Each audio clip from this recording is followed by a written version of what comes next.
Salutations à toutes et tous. Aujourd'hui, on se retrouve pour parler de cinéma avec Alien Covenant, réalisé par Ridley Scott. C'est parti.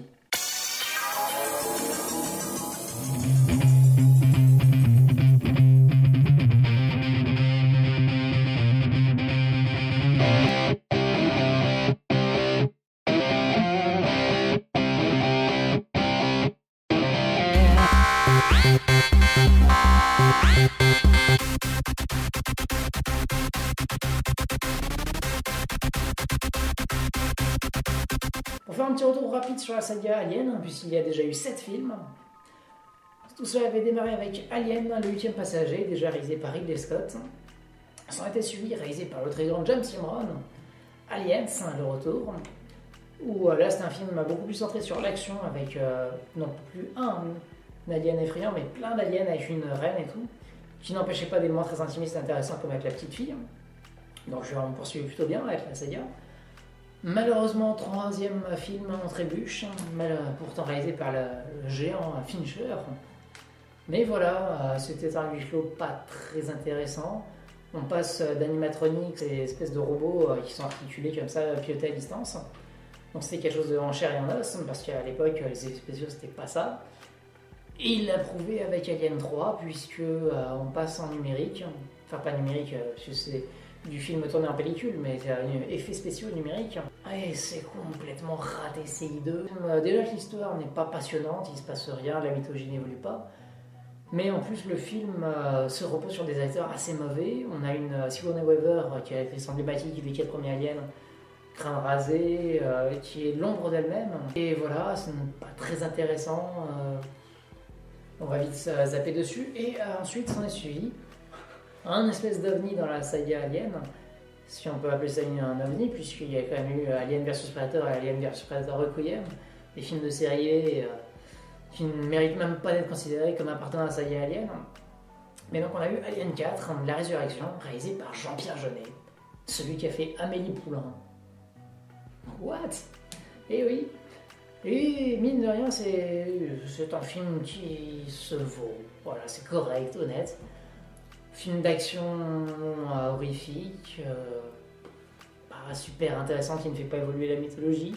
On balance une espèce de roi des aliens pour aller avec la mer, même si c'est assez débile puisque ça se rapprochait du système des ruches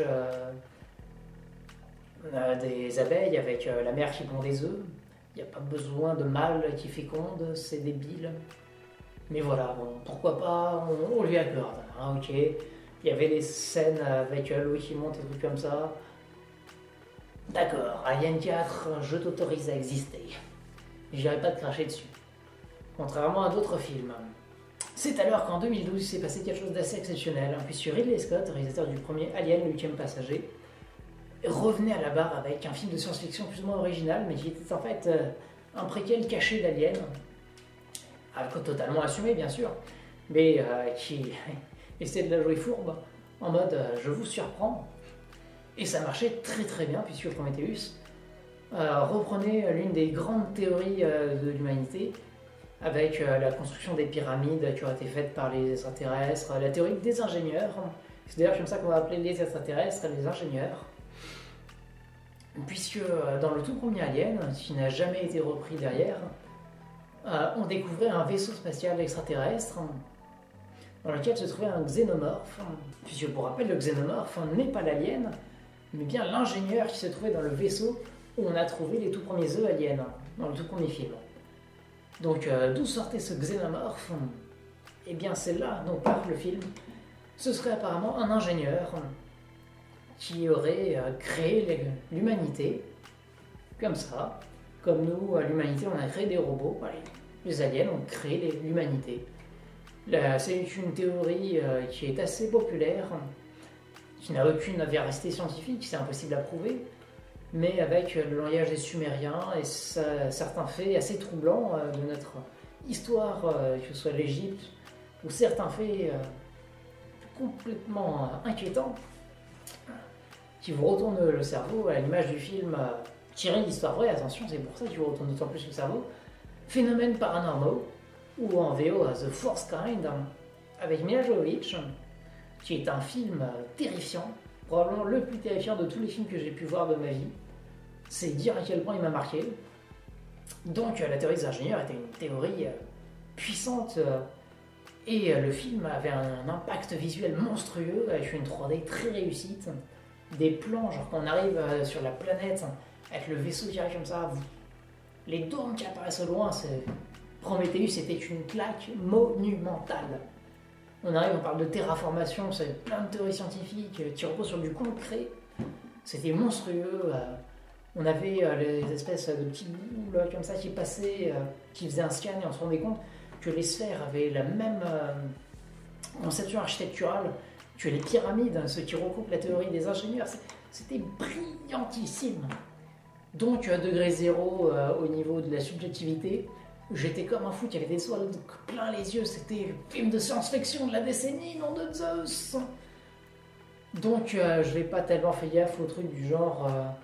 oui, donc c'est bien, ils sortent avec leur combinaison, mais... Ils oublient en cours de route, ah oui, l'air est respirable, du coup, on enlève les combinaisons. Mais vous êtes fous! Pourrait y avoir des virus et trucs comme ça. Non, tout simplement pas. Et il y a plein de trucs comme ça dans Prometheus qui font que non, il y a des trucs qui marchent pas, mais je m'en fiche. C'est l'objectivité zéro. Non, j'adore Prometheus. Je vois pas ses défauts, j'ai pas envie de les voir. Pour moi, c'est un chef-d'œuvre absolu. Je le sais qu'il n'est pas parfait, mais voilà. C'est dire à quel point je l'ai mis sur un piédestal et que j'attendais cette suite, mais comme c'est pas permis. Et dès le processus créatif, je sentais que quelque chose n'allait pas. Ça ne pouvait pas aller. Parce qu'on a craché beaucoup sur Prometheus, sur machin, sur bidule. Mais en fait, c'est sur la forme, sur certains points scientifiques qui n'allaient pas. C'est pas seulement sur le scénario. On lui reprochait certains points scientifiques qui n'allaient pas au niveau du scénario.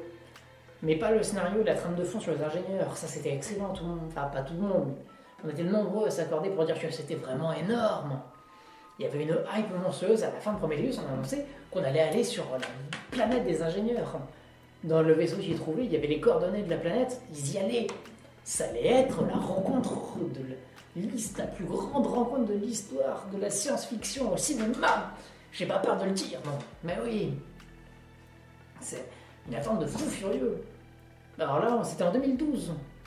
On attendait Prometheus 2, qu'est-ce qui se passait?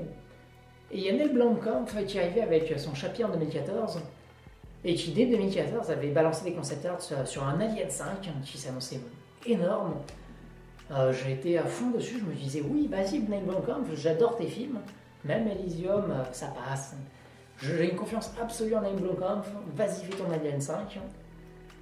Et il y a Ridley Scott qui est arrivé et qui a dit, ouais, il faut quand même que je fasse ma suite à Prometheus quand même. Donc Alien 5, mettons en stand-by. Pourquoi? Vous pouvez faire les deux projets en simultané, c'est pas grave. Bah non, Ridley Scott a dit non. Alien 5, ça dégage. Pourquoi? Non. Et il voulait se faire son Prometheus 2. Mais il a bien compris qu'il allait pas pouvoir ce qu'il avait prévu de faire à l'origine. Non. Si, tu pouvais le faire. C'est juste que tu devais être plus strict sur le plan scientifique. Il l'a pas compris comme ça. Le gars est pas très malin, visiblement. Et il s'est dit, bah je vais arrêter de me cacher, c'est un alien. Je vais pas appeler ça Prometheus 2, je vais appeler ça Alien Paradise Lost. Gars, tu me fais peur. Attention à ce que tu vas faire. Après, il a appelé ça Alien Covenant, comme le nom du vaisseau. Ah, bah Prometheus, c'était le nom du vaisseau. Covenant, le nom du vaisseau. Si tu m'aurais viré Alien, tu regardais juste Covenant, tu m'embarquais. Non, Alien Covenant. On est dans la saga Alien. Pour ceux qui comprennent pas, voilà. Hein. C'est dommage, mais bon, vas-y, d'accord, je te l'accorde. Et là, il nous dit, on va pas reprendre Elizabeth Shaw et David, les deux qui survivaient à la fin de Prometheus. On part sur ce nouvel équipage. Tu me fais très peur, décidément, Ridley Scott. Attention. Et on nous annonce que Naomi Rapace, qui joue Elizabeth Shaw, n'aurait pas un grand rôle dans cette suite, voire aurait qu'un simple caméo. Ça partait mal, je le sentais pas. J'arrivais dans la salle, j'avais des chocottes. On arrive, il nous lance le film. J'étais en panique totale. Bon, et c'est pas grave qu'ils nous remettent le même cyborg joué par Michael Fassbender. C'est plus David, c'est Walter. Ok, pourquoi pas. On a un incident de explosion machin solaire. Il le repère au dernier moment. Pourquoi? Histoire qu'il y ait des incidents sur le vaisseau, on panique, on réveille l'équipage. Vous auriez pu le prévoir quand même. Et là, ils nous disent après, oui, c'est un truc, c'est ponctuel, machin statistique. Ok, ça part mal, ok. Bon, admettons. Ok, ils vont faire la réparation. Puis qu'est-ce qui se passe? On va faire des réparations. Et le gars, il sort en scaphandre. Il n'est pas attaché. Il part en jetpack, il s'attache pas avec un câble. Son jetpack tombe en panne, il se passe quelque chose, il est foutu. Vous aurez pu y réfléchir un minimum. C'est quoi ce délire? Le film commence mal, commence très mal. Et là, forcément, il y a une défaillance, il y en a un qui ne survit pas au réveil. Bon, ok. On est censé avoir de l'empathie pour cette personne qui vient de mourir et qu'on ne connaît pas? Non. Alors du coup, on voit l'autre qui pleure derrière. Mon mari, il est mort. Bah, on ne le connaissait pas. Ah, attends, c'est James Franco? Vous avez James Franco dans votre film, il fait un caméo pourri. Et il meurt direct. Mais... j'ai l'impression de revoir le caméo de Patrick Wilson. C'est comme le film, au début, il commence sur une scène interminable entre le Walter et Guy Pearce, qui était en fait l'homme qui était à la base du lancement de Prometheus. Ça ne sert à rien, rien. Si ce n'est à dire que un peu ils vouent une fascination à leur créateur, genre un truc téléphoné qu'on te balance bien comme ça, c'est aïe, aïe, aïe, aïe. Je démarrais très très mal le film, mais qu'est-ce qui pouvait être pire que ça? L'arrivée, enfin c'est même pire que ça, c'est genre le gars il sort en scaphandre et du coup comme il n'y a pas le chantier de protection du vaisseau, il se met à capter un signal. Ah bon, d'accord, admettons. Ils font un petit balayage rapide, localisation de la planète, d'accord. Oh dis donc, on part pour écologiser une planète qui est à 7 années plus loin, mais là juste à quelques jours de là, il y a une planète qui semble encore meilleure à coloniser. Et genre, visiblement, il est dans leur répertoire puisqu'ils l'ont découverte en 2 secondes. Et juste avec un petit balayage, tac, tac, ok, c'est une planète, air respirable, machin. Oh, génial, hein, on peut la coloniser. Non, pas comme ça. Ça part mal. Et ça continue pire. Et ça va aller pire. Et ça va aller pire. Et ça va aller tellement pire. Donc du coup, ils décident d'aller sur la planète, d'accord. Ils arrivent, ils descendent sans scaphandre. Mais vous êtes sérieux? C'est le truc sur lequel on a le plus craché de Prometheus. C'est juste par prétexte que l'air était respirable, ils enlèvent leur scaphandre en mode les bactéries, on n'en a rien à battre. Il y aurait probablement 150 000 virus sur lesquels on n'a jamais tombé, sur lesquels on n'a jamais développé d'anticorps, qu'on n'est biologiquement pas préparé à affronter, ils sortent sans scaphandre. Ils sortent, 2 secondes plus tard, ils marchent dans une eau qui ne savent rien de cette eau, il y a une bactérie. Ils arrivent, ils marchent dans un champ de blé. Tu sens pas comme il y aurait probablement un problème. Ça a été colonisé du blé humain comme ça, non. Et là, 2 secondes plus tard, tu te mets à repenser au monde perdu, Jurassic Park 2. Les champs des hautes herbes, il y aura forcément une bestiole qui va se planquer là-dedans. Bon, là, pas tout de suite, mais forcément, il y aura une bestiole là-dedans. Forcément, il va se passer un truc. C'est téléphoné, puissance 10 km à la ronde. Alors du coup, on arrive, machin, on recroise David. Ah, dis donc, Donc du coup, on est sur la planète des ingénieurs. Apparemment. Bah oui, mais ils sont où les ingénieurs? Le gros climax de Prometheus qu'on attendait, c'est ils partent sur la planète des ingénieurs, confrontation avec les ingénieurs, visite de la planète des ingénieurs, imaginaire, puissance 10 milliards, architecture des ingénieurs, ville des ingénieurs. Ça va être monstrueux, on te le balaye en une séquence ridicule. Petit flashback, David arrive avec...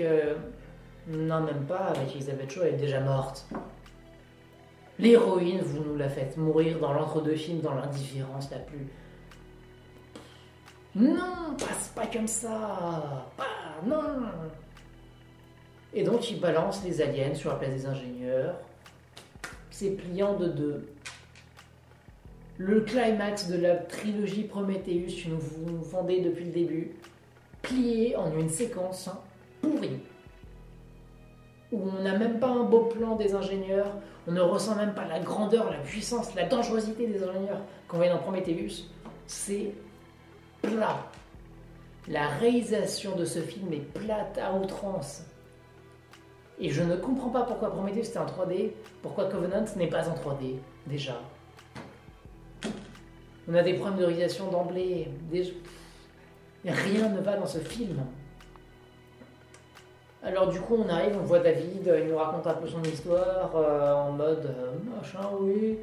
Alors qu'en fait il est là pour essayer de faire ses expériences avec les aliens. Encore plus tordu et vicieux que dans Prometheus, ça c'est plus ou moins intéressant. Mais c'est mal géré, c'est mal géré. Ah là là. Et attention spoiler, je balance. Parce que là, fatigue à outrance. Il se bat David contre Walter, les deux versions de Michael Fassbender. Oh, on ne sait pas qui c'est qui s'en est sorti. Bon, il lui manque la main.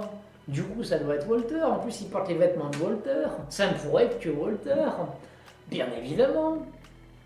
On ne pourrait pas, par exemple, voir venir à 50 km que c'est bien évidemment David qui s'est tranché lui-même la main, histoire d'eux, et qui a mis les vêtements de Walter. Non, bah non, ça se pourrait pas.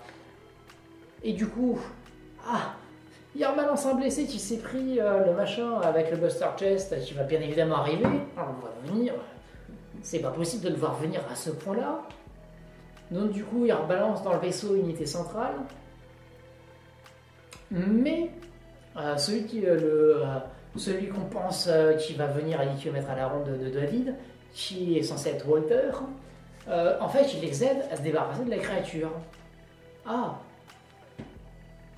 Est-ce qu'ils ne font pas le coup à l'envers de vous êtes persuadé que c'est David, mais en fait c'est bien Walter et il les aide, regardez.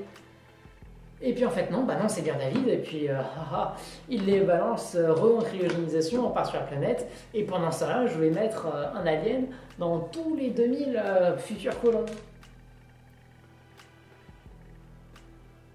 Pourquoi? Rien ne va dans le scénario, rien ne va dans ce scénario. À la limite, il aurait eu 150 occasions de les tuer, les deux survivants qui restent à la fin. Et puis là, c'est juste histoire de les cryogéniser pour avoir non plus 2000 cobayes, mais 2002 cobayes.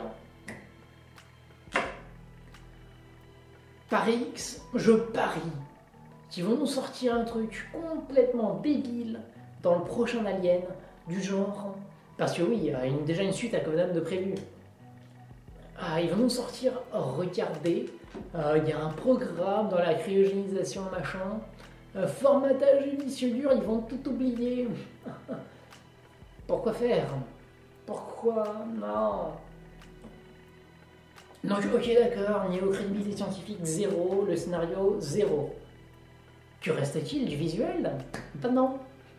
Non, Ridley Scott a oublié la 3D. Et des plans iconiques, il n'y en a aucun. Vous imaginez qu'on arrive dans la ville des ingénieurs, il y a la nécropole, on la voit de nuit, super mal filmée, et il y a le flashback, qui est une espèce de calque horrible, en mode granuleux. C'est laid, c'est mal filmé, Les ingénieurs, on voit pas leur grandeur, on voit rien. Non, c'est aucun plan intéressant dans ce film. Même le truc dans la bande-annonce qui vous balance, genre l'alien qui se fracasse la tête contre la vitre, non. Même ça, c'est pas intéressant. Aucun plan du film n'est intéressant. C'est dramatique.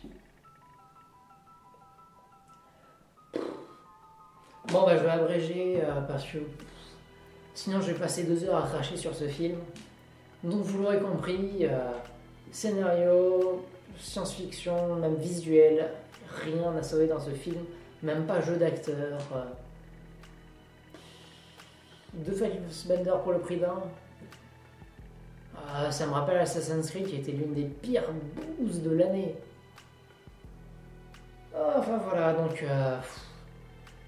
forcément c'est Ridley Scott, il y a du budget, c'est la saga Alien, donc on va forcément totalement rater le film. Mais je peux pas lui mettre plus qu'une étoile et demie. Il est bancal ce film.